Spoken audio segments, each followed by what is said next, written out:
Mr. Chairman, sir. Thank you. Deemed to have been said. Thank you. Mr. Chairman, sir.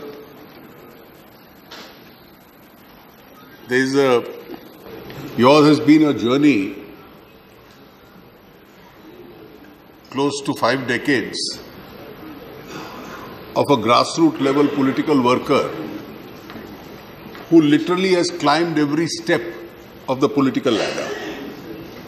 And he has worked his way and worked hard to reach this position.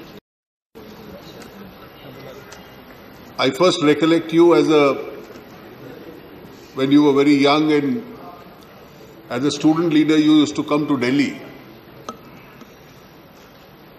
This was in the early 70s, and you grew from there,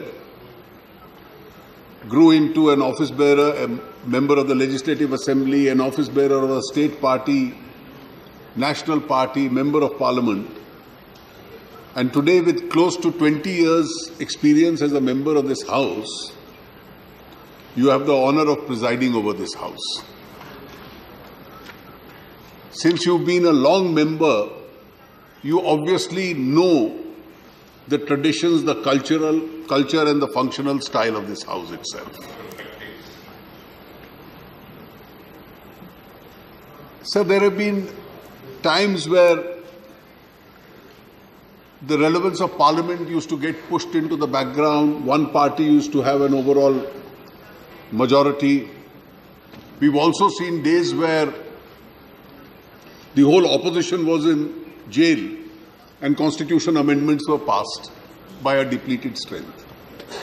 Obviously, those are distant memories. But each one of them has taught us a lesson, and as some of the members rightly mentioned, we need the full participation and the cooperation of all in order to effectively run this house. And I'm sure your experience as a member of 20 years standing will come to a considerable aid. Obviously, the opposition is naturally concerned that the opposition must have a say. It's undoubtedly true. Parliament is a forum. We've also been in opposition in the past. And we've always felt that Parliament is a legitimate forum where in discussions and debates the opposition does get a time and maybe some extra time in order to put forward its views. But ultimately there is a balancing act that has to be performed. And the balancing act is that matters of public interest which the opposition wants to raise or some other members want to raise must be given adequate time. At the same time, there is government business. The country depends on policy which is framed or the legislations which are framed, which come up for discussion. And therefore, there must be an adequate balance struck between the two.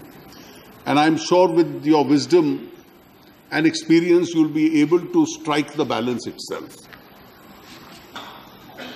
It's a good principle which my friend Derek and several others have advocated of not passing bills in a dim. Well, this principle has been strictly adhered to post-2014. Prior to 2014, there was no such principle. The last, if I hold 21 bills prior to 2014 which were passed in the dim. The last one was the Andhra Pradesh Reorganization Act. And therefore, the post-2014 bill, this principle, if it has to be adhered to, then as was mentioned yesterday, and this is my specific suggestion, Dr. Radhakrishnan was quoted that Parliament can't be the tyranny of the government. It also can't be the tyranny of the well. And therefore, a balance will have to be struck between adequate time to raise issues of public importance as also to discharge government functions. Once we, the members, are able to have a consensus on how that balance is to be maintained, your job as a chair would be very easy. And ultimately, we'll all be bound by your directions. I join my friends in the House in saying, please give adequate time for discussion, but leave some time for government business also. And I think with that balance, we'll be able to conduct the function of this House very well.